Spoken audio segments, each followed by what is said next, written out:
You know, I may not do a video of my playing this lovely instrument, but I did want to have some kind of record of the process of repairing it.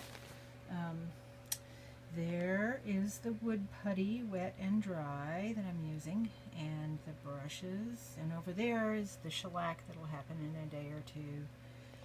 And on the instrument herself, we have that boo-boo, and this one. So that's two.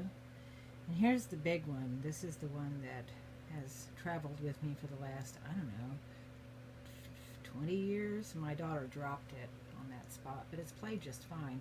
But we're finally getting that fixed. And then this one, and then this looks worse than it is. All of these are hairline cracks. And the boo-boo is a little bit of a depression, but not any rupture of the gourd. So I did a extremely runny wood putty solution and filled and wiped and filled and wiped, filled, dried and wiped 3 times on those. And now they have to sit overnight before I sand them off and shellac the tumba.